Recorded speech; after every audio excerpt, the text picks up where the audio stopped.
Stephanie, we just saw your film. Hey. Thank you for sharing that with all of us here. And we had some brief introductions about the franchise program and then the project in Hong Kong. And so now what I'd like to do is probably just ask you a question and then talk to Jen also about the exhibition. And then we can have a brief conversation and then open up to the audience. Does that sound good to you? I don't know. Yeah. How's the sound over there? Is it okay? Great. Did you hear me or no? It was delayed. Yeah. Yeah. It's a little bit weird, but I think it should be fine. Okay. I think we're just delayed. So I guess what Stephanie. So Stephanie, my question was, and tell me if you can't hear. I was really interested in the idea of your use of the drone as a point of view, as a director, and it was interesting that you also called this film science fiction. So thinking about that genre of film, thinking a lot about the idea of whose perspective, if that made if that sort of played into your decision making in the film. These, of course, a lot of the questions around these women is the idea of visibility versus invisibility, and in general, the density of Hong Kong, the proximity of people to people, people to buildings, workers to their employers. It's really hard to be invisible, and yet it seems like there are many layers to allow them to be that way, sometimes of their own volition. So, and also this idea of the science fiction, was that conscious? I was thinking about, I mean, we talk a lot about migrants, but at a certain point the term maybe not now, it used to be, illegal aliens, and this idea of this sort of otherness. So I just wanted to sort of expand a little bit about, as a director, how you thought about some of these frameworks, we'll say, in treating your subjects. Well, the film started out as just like a pure documentary, but in the end I wanted to do something more. I wanted to add another layer to it, and I wasn't really quite sure how to do it.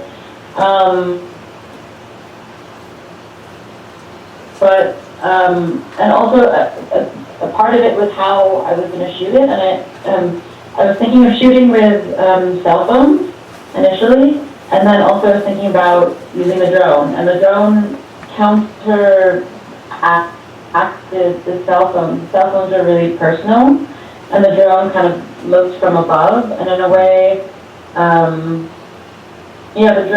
the drone sort of acted as like a sort of ghost sort of character for the film.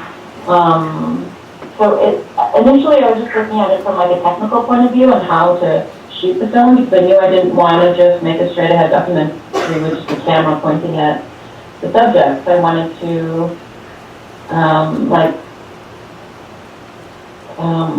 work with the woman somehow, in some way. So first it was kind of like cell phones I knew what to use, and then the drone.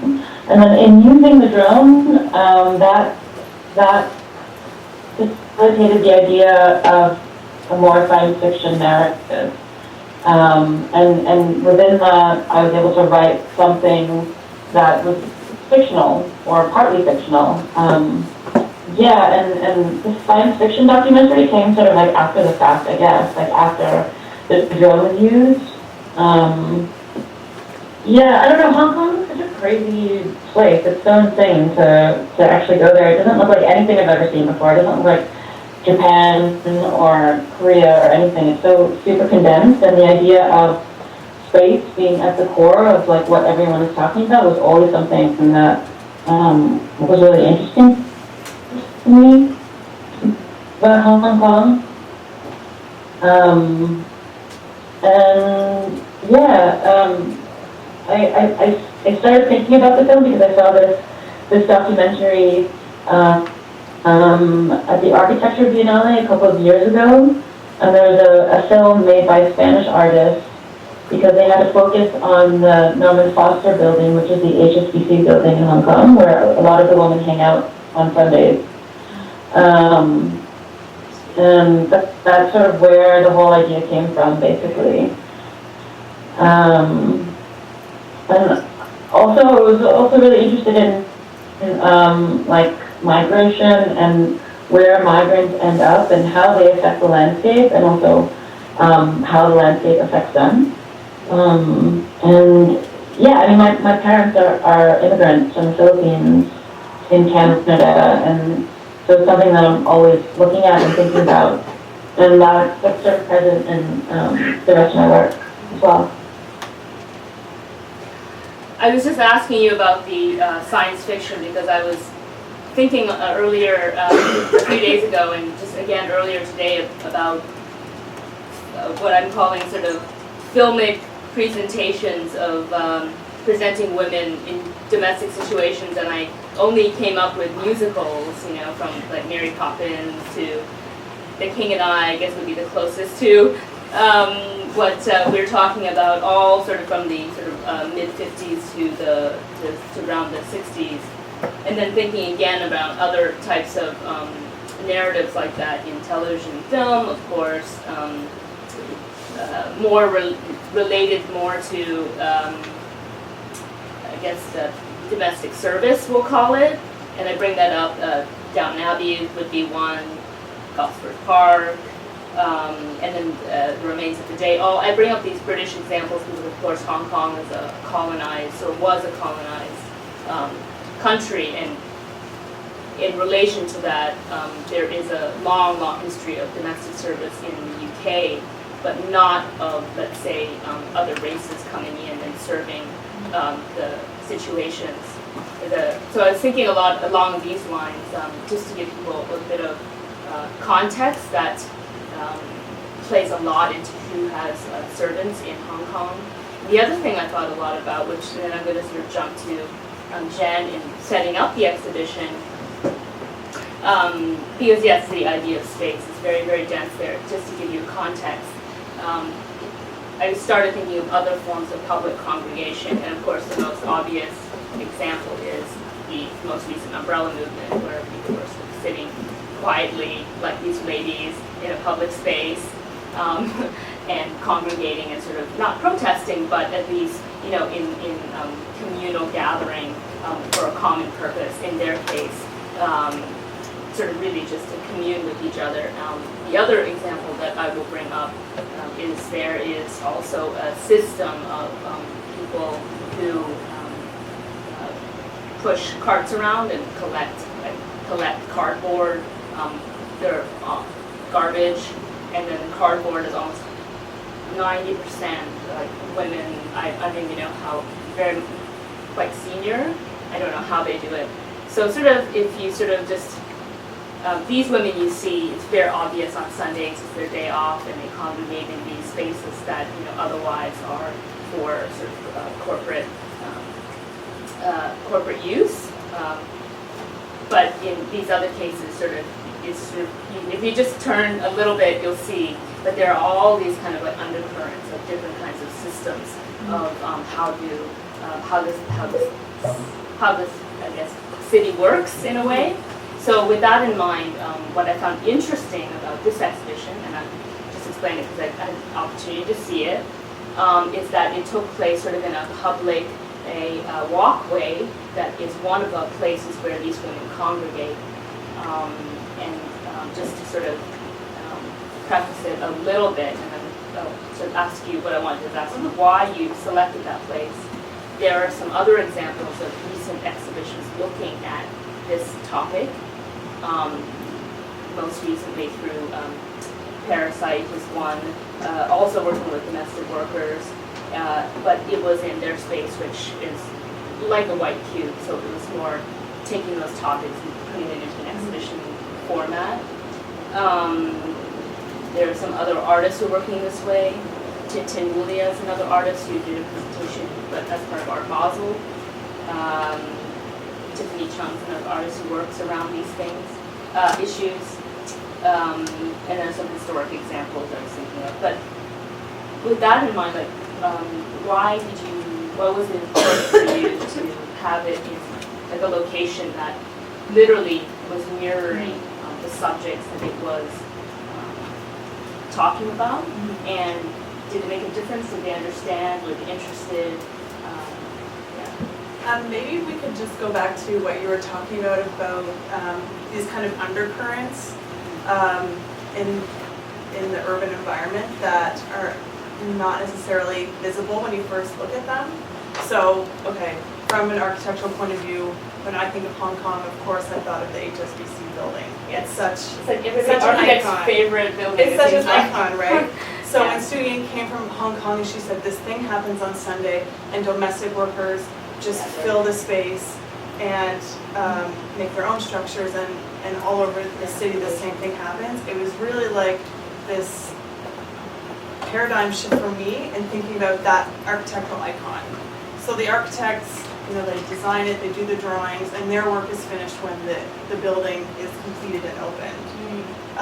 But then there's all the things that happen after, and often the users, the intended users, are not people who really, they are the bankers, but they're also all these other people, like the domestic workers, that are not accounted for. So that to me is really interesting. So this space where we did the exhibition, it's called Oasis Gallery. It's in Central, which is probably a 10-minute walk from the HSBC building. It's basically like Wall Street in Toronto. And the building was an old market, so you might compare it here to Chelsea Market. So it's condemned now because they're redeveloping the site. But it's been boarded up for 10 years, and this one hallway connecting the pedestrian bridges is kept open because it's basically a highway for pedestrians. So the gallery runs along the side of it. So, like you said, it's very different than Parasite. Parasite's a white cube gallery that's literally on the 20th floor of the tower. So it was definitely our first choice of exhibition space because the migrant workers congregate in that space, and shots of it were in the film. There were scenes where you'd see a graffiti wall, and then there's like cardboard in front of it, so that's the venue. So for us, what ended up happening was the artworks, like here you see in Stephanie's film, many of the scenes were filmed by the domestic workers in their living environment, or in the elevator, or in the hallway where they live. So, was that done in secret? Was that done in secret, Stephanie? The people filming in like their domestic situations?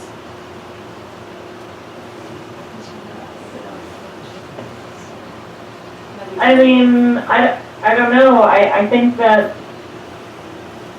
I think they can use their phones. They were filming themselves. I didn't really ask them to film, like, anything, any of their employers or whatever, so I'm not really sure. I mean, I didn't see any of their employers in the shots or anything like that, but I didn't ask them to do it in secret, but they probably did it when they had time to themselves. So the reason that's significant is because one of the other works by Tings, Chak, which her artwork is actually asking the domestic workers what were their living environments like. So the women go into public space because they live with their employers, and they're going to work on their day off if they stay home. So what she did is, it was almost like a forensic exercise where she would interview them And they would say, you know, okay, my bed is actually a bunk bed. It bridges over a toilet. I live in the bathroom. And it's kind of enclosed slightly, by the shower. So she, so her drawings were one-to-one scale drawings of their living environment. So they included two bathrooms and a kitchen and a private maid's room. So there, to me, what was interesting is that we didn't actually depict. I mean, Stephanie's film does to a certain degree, but we didn't. The artworks didn't depict the phenomenon of the women in public space. They actually looked at the other conditions in their life, like their actual domestic environment, which was their work environment. So to me, that was something that was gained by having it in the workers there. So it wasn't just depicting something that people see anyway in Hong Kong. But what was interesting then about that site is that, because I've been to some spaces where you see the workers' rooms, and everybody's rooms are small, it's, just in general, but of course their rooms is more compact than, let's say, the family. But then it was sort of interesting then, because I immediately thought that in the film, and when you go, when you see them in the street, is that they still shelter themselves, even though they could be open and walk around.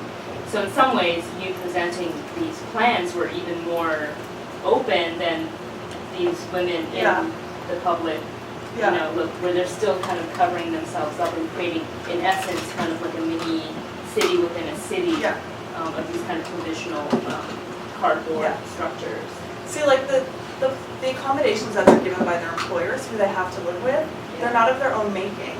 So there's like, there's two different types of interiors that they're inhabiting, right? It's the interior that they're assigned, that they have no control over, and then these shelters that they make with their own agency, with their own materials in public space. So it is kind of an interesting doubling.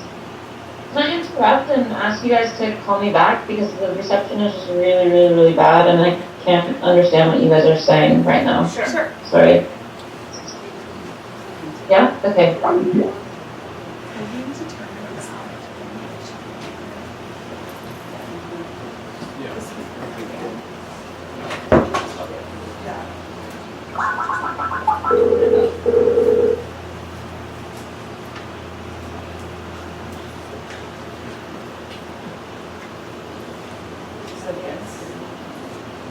Stephanie, is this Hey. Hi, is this better? Wow.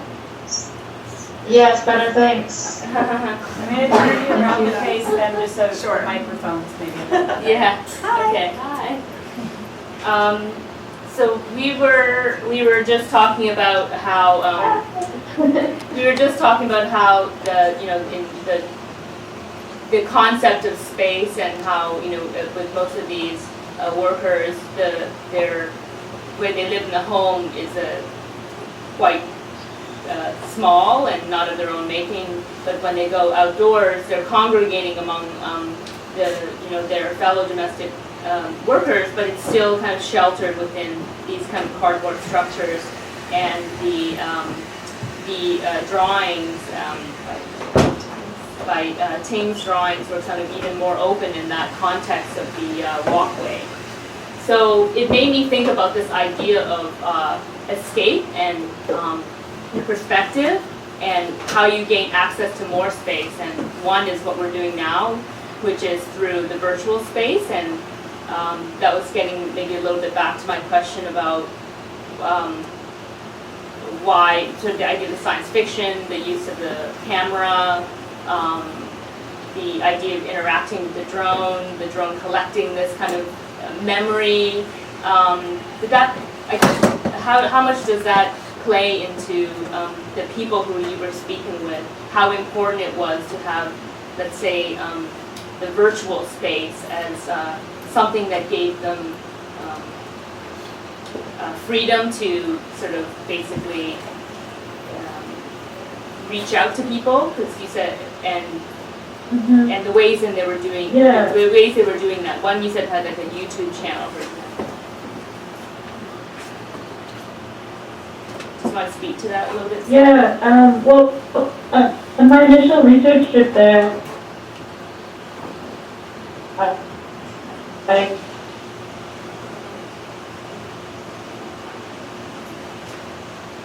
I went constantly on their phones, either Skyping or on Facebook or whatever. I mean, it's just the shit that we would normally do, that everyone would normally do. But like, it was like constant on their days off, and everyone had a phone. And I realized in the end that this was, a lot of them didn't have computers at home, so, or computers in general, and their phone was the only way to communicate to the friends or the family. So that was like a huge thing that I was thinking about for the film, and how I could kind of incorporate that. And then the idea of like incorporating some sort of like blog things. I was sort of obsessed with like watching vlogs, but vlogs in general, just like really weird ones, like girls doing makeup or whatever, like that shit. But yeah, I knew that I wanted to add some sort of like everyday life component to it, and then I started researching on YouTube, Filipina domestic worker Hong Kong vlog, and I found someone. Like I found someone, and she became one of the main protagonists in the film, Irish.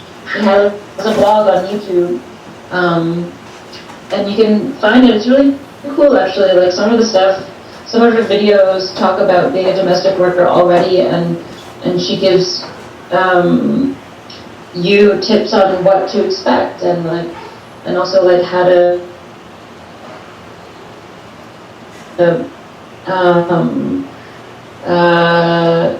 like how to deal with your money while you're there, and what to bring from the Philippines, you know. And I don't know, she, along with like shopping hauls and like all these other things or whatever, like makeup tutorials.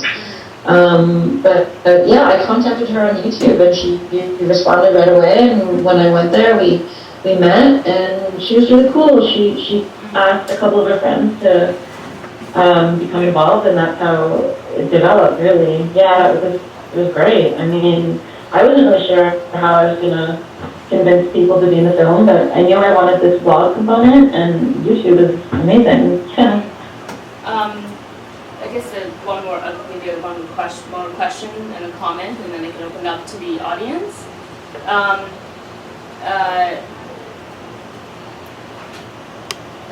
Take it to the comment or the question first. Maybe the question. Did this? Well, actually, I'll reverse it.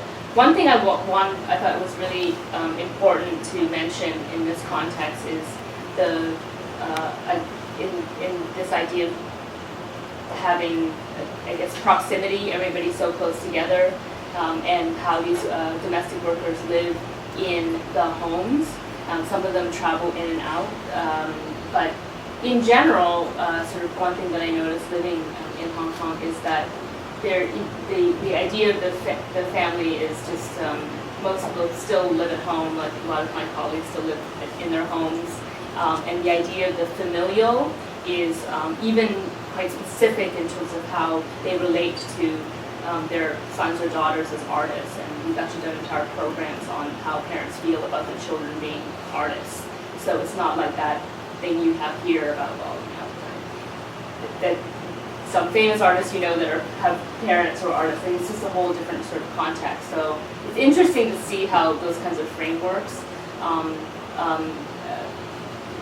shift the idea of how art is shaped. And even people we know who, friends and colleagues, they've grown up with domestic helpers. Like they're basically part of the family. So it's definitely not just this idea of people who are wealthy and can afford servants, and it's not like that. And it's really this, and sometimes these women will really leave their own children for many, many years to raise the children of the people they work for. And so with that, that's sort of the comment about the family dynamic, we'll call it, to kind of lay groundwork about, you know, what the material it is that, you know, artists like Stephanie are dealing with. so my question, I guess, to you too, Stephanie, is did that, in making this film versus other films, did that sort of shift how you were thinking about making it, particularly because of the subject matter? I guess I just, like the different circumstances that Hong Kong presents, you know, that there's no, it's a different idea of using the camera on oneself, a different idea of what the camera means, someone coming in and filming them filming it. So I'm just curious how if it affected your sort of your practice.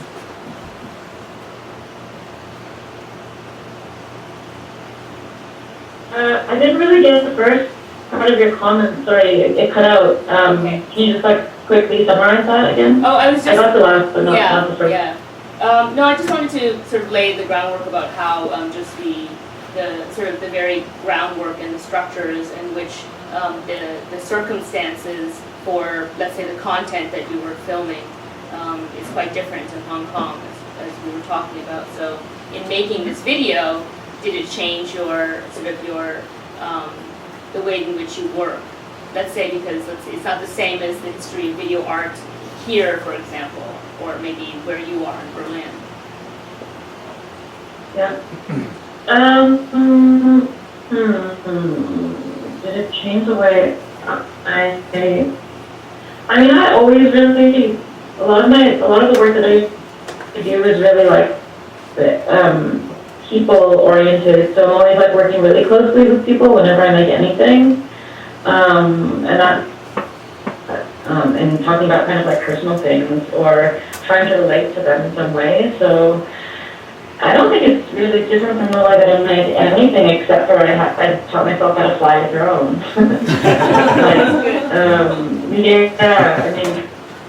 Yeah, I guess the point I'm getting at is that there's a lot of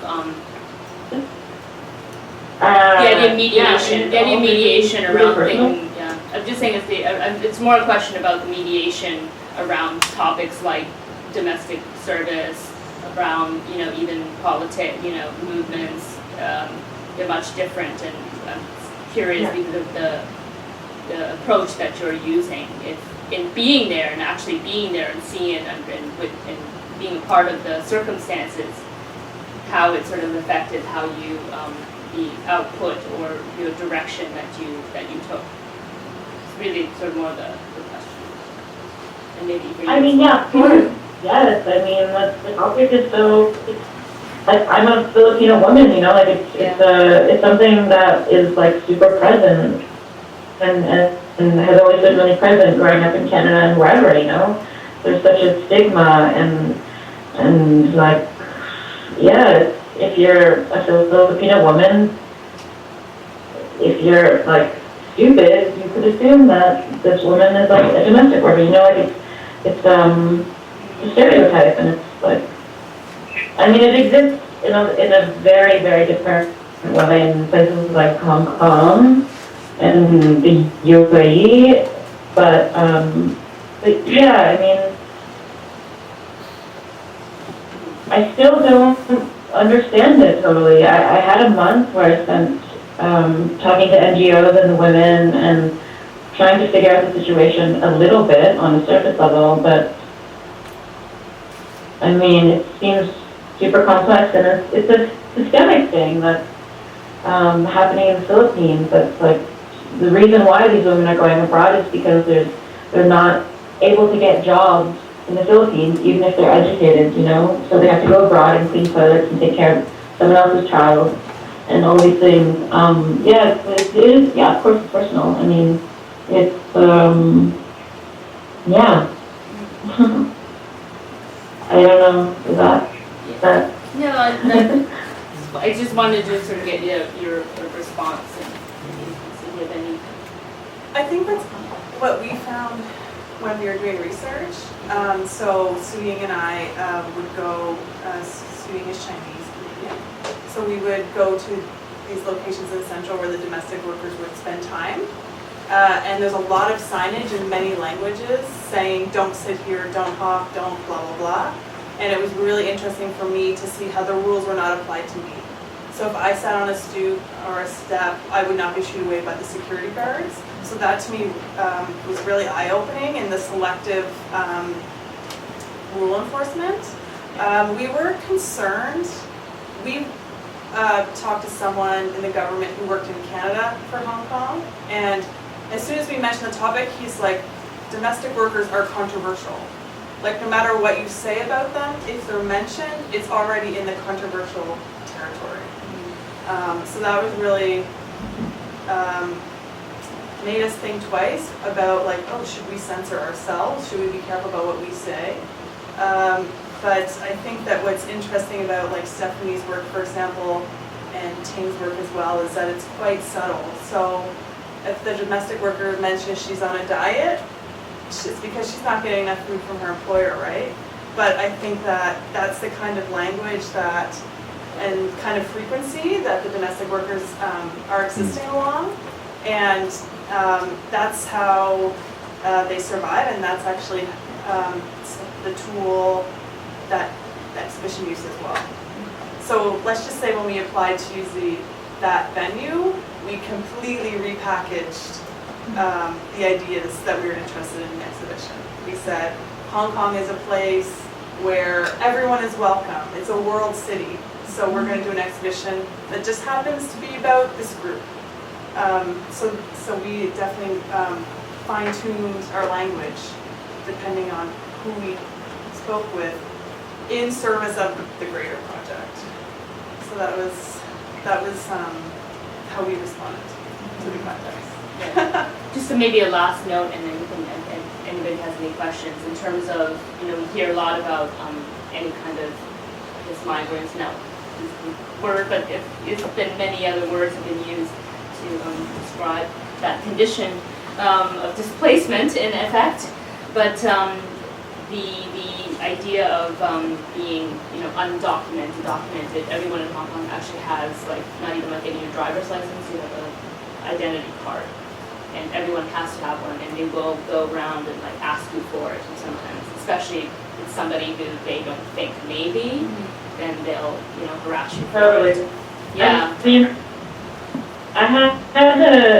I was like hanging out with a woman that I had met, a domestic worker, and we decided to meet at a bar in One Chai, and this bar had a lot of, like, Filipinos going to it, so we get to the front, right in front of the bar, and the bouncer asked for my passport, and I was like, I don't bring my passport out, and he's like, you're Filipino, right? I'm like, I'm Canadian, but my parents are from the Philippines, and he's like, well, you can't come in here unless you have ID, unless you have your passport with you. I'm like, why? You're letting other people in. He's like, because you're Filipino. And I was like, that's crazy. Like, I can't believe that. He's like, yeah.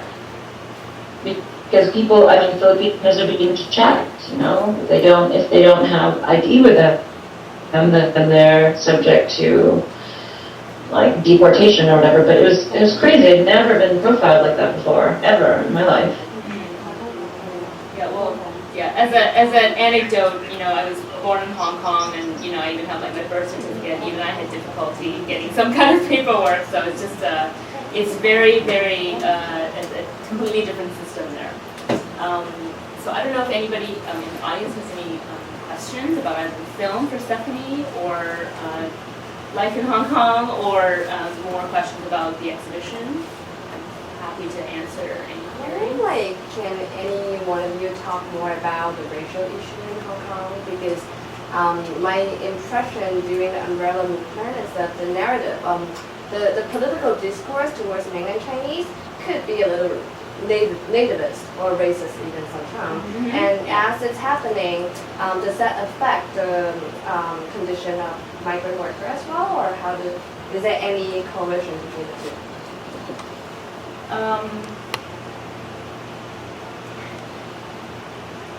The only anecdote that I have is that when the umbrella movement, when they occupied locations that were occupied by domestic workers, the domestic workers would vacate.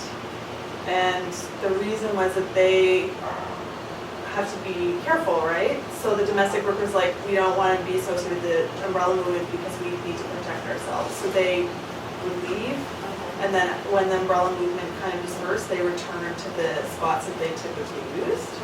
So that's the only anecdote that I know about that.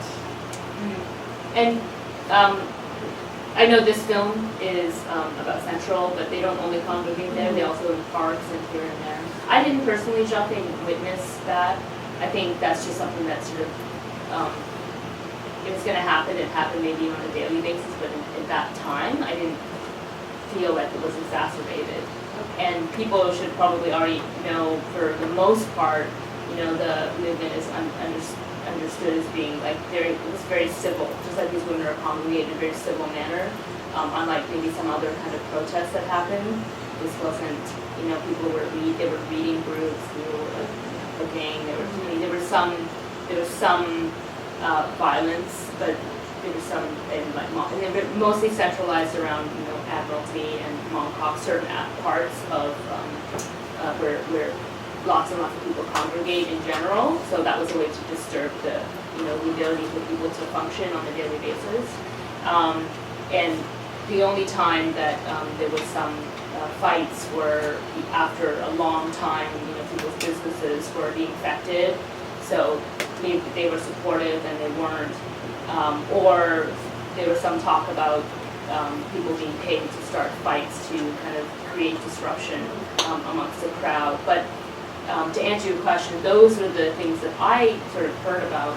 So to me, it wasn't necessarily like racially motivated. It was more like almost like just a proximity again. This idea of after a long time, it was too close for comfort, and under those conditions.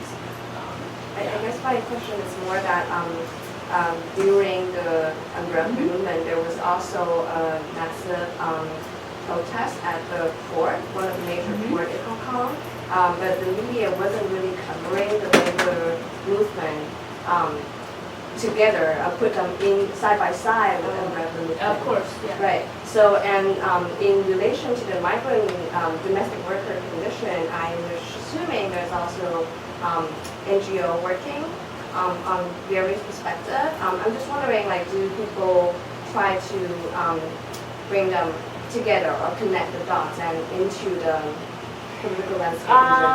Well, I mean, the closest thing I can say is one of our colleagues who is working a lot with refugees, you know, so with maybe not exactly domestic workers, but people who are undocumented. And there are small groups like that who are trying to, who are also active in the arts and maybe people are involved in the umbrella movement and trying to bring them together. Or there's also one person who now there's an archive around the movement in Samson Wong. And so there have been, I think, exhibitions around that material that have popped up, but I haven't really seen the kind of the bridging of those things, except in it's self-initiated for people who want to sort of bring these people together because of a similar situation. I wouldn't say it's a large thing, but I do see spurts of it, you know, popping up. Yeah.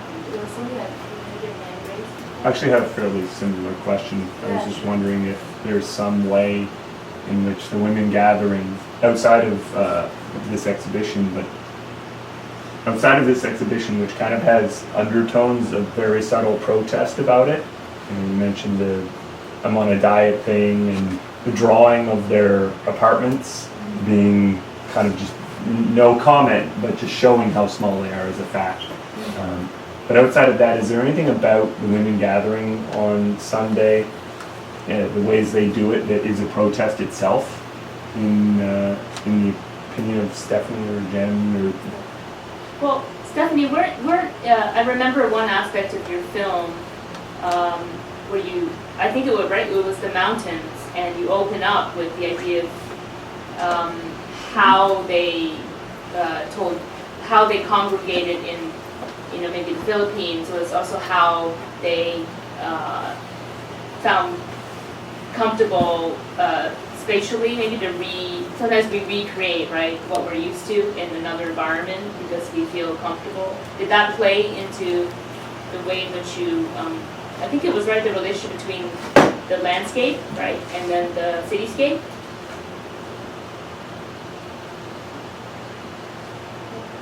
Yeah, I mean, I sort of wrote from the perspective of Paradise. She talks about when they're walking through the underpass about, like, how they used to live in the Philippines, and she talks about how they used to live in close proximity to each other, and it's alluded to that they lived under these hills, under the hills that you saw. Yeah, I mean, it's like that in the Philippines. They, families live side by side and they live together. People live with their parents, and when they get married, they still live with their parents. Yeah, I mean, it's normal. That's kind of like Asia, like Italian, I don't know, that kind of So idea of families just sticking together. the other point I was trying to get across is that it's not all about protest. Like if you see not just Stephanie's, but some other artists who work in this way. Tintin was one example. You know, we convened a session for another program we had where she invited, you know, domestic workers she was working with, where she had sat with them for a month in their little spaces, talking to them and creating together some of this cardboard sculptures for an exhibition she was having, and then also talking with the man who owned the management company that recycles cardboard, so they're related because they work with each other and they know each other. And they were like friendly, laughing, smiling, like this is also, not that it's natural or unnatural, but there is this kind of not normalcy, but it's not all like that they're forced to be in these situations, you know, there's some kind of small familial relationship they have, and there's as I was saying with these other systems, an entire circuit.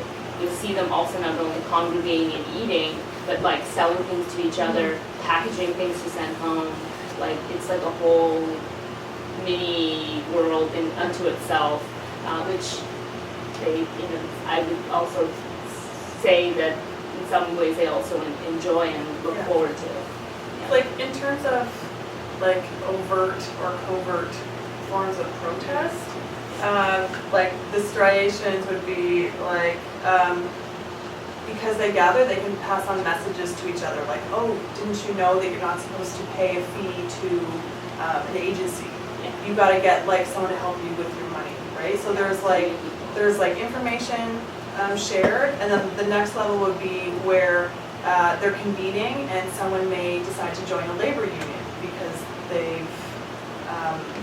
they're introduced to that network.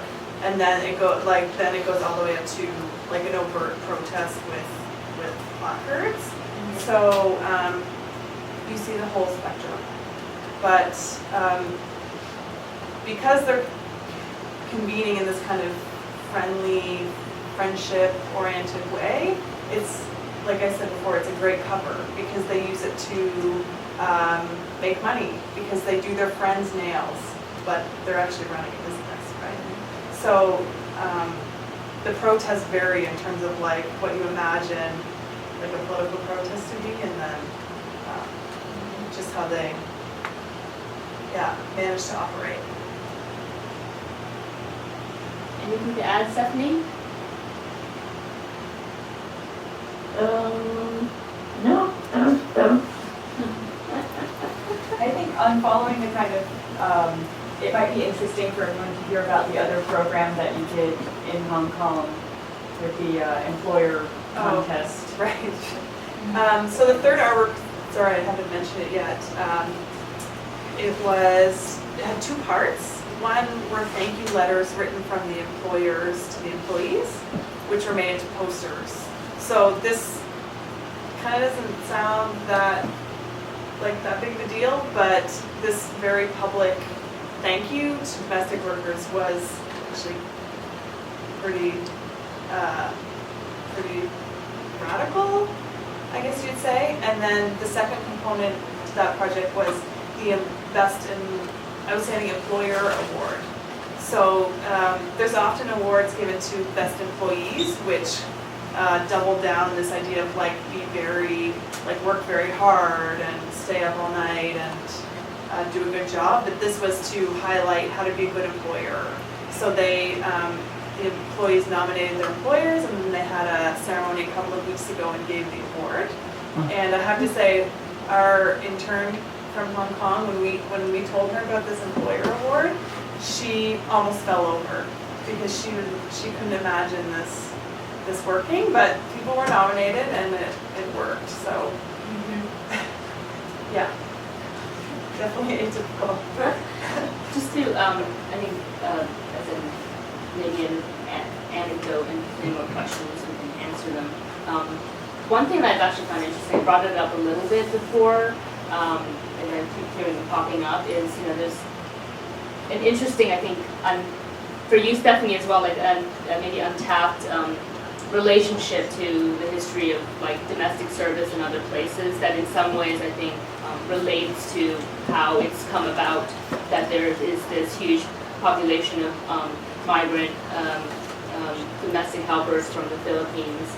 And there are traces of that in, let's say, the history of like colonial service, from the full castles of people running an entire site to eventually kind of more the middle class people having what were called like maids of all work, which in some ways is very similar to in Hong Kong, like one worker to one family. And then at points when they decided to unionize, the circuits that they had in meeting and talking to each other.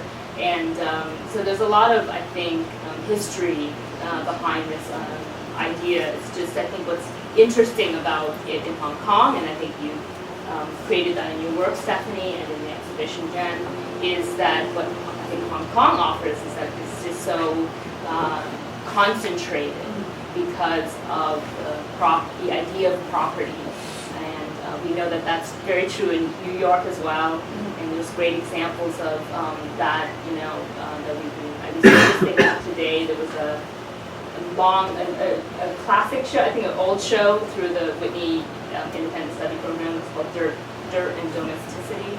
There's, Women House, just countless examples of this idea of those relationships, fraught relationships between mostly, gendered relationships to interiors and the spatial conditions that bubble over in essence to the larger urban environment. So if there are any more questions or comments, you can. Yes. I wonder if Stephanie could speak a little to her decision to, or in the movie, why the women were imaged distant from their work, that there wasn't this kind of direct, standard documentary engagement where, like, I'm a worker, so I'm telling you about my work. I just thought that was something that was really refreshing, and I wonder if she could speak to that. Yeah, or that they existed, even though they had this definition as migrant workers, in the movie they existed as something beyond that, and I wanted to know if she had anything to say there. Stephanie, did you hear that? Question to you? No, I can hear it. Why did you choose to have the women kind of not do a straight documentary, like filming them working, but rather than, in essence, choosing to film the other part of their lives, the Sunday, let's say, versus every other day of the week, their experience as domestic workers in Hong Kong? Yeah. Because I was interested in kind of just seeing how they acted as not workers. I mean, I didn't want to focus on that. For me, it wasn't the point. It was the point of seeing them be normal people, like, period. Yeah. I don't know. I mean, they talk about the work in it, but it's not focused around the work. It's focused around how they cultivate relationships, how they interact with paradise, how they how they document their lives to send back home, and their life isn't like, I don't think their life isn't just their work, you know, it's just like them as people, you know, like, and like doing their thing, yeah. I mean, yeah, That's understandable. that's why. Yeah, that's understandable, the idea of, you know, themselves. Why paradise? What does paradise mean to you in this film? Like, where is that to you? Is it back home? Is it the hope of what they're bringing back through their work?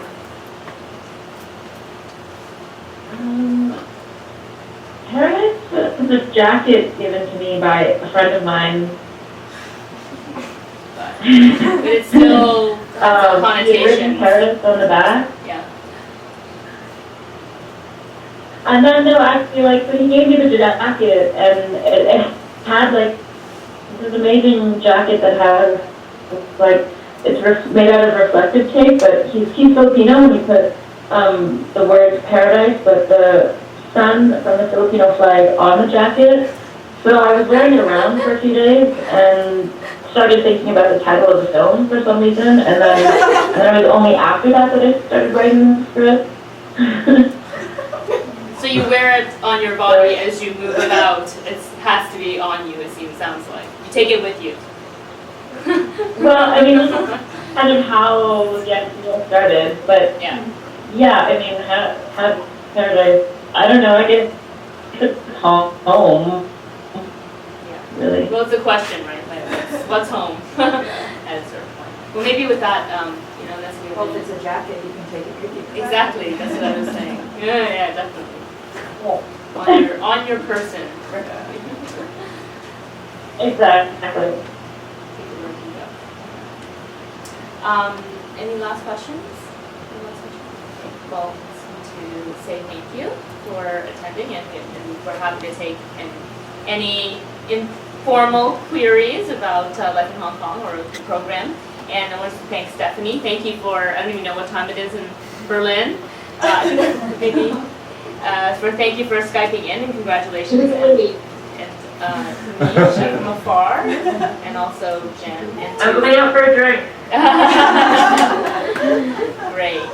And thank you all of you for coming into Apex for organizing this with us and for bringing the franchise to Hong Kong. We're happy that we were able to then bring it back here and bridge everything together. So. Thank you, Ingrid and Jacques, and Rotary as well. Thank you, Stephanie.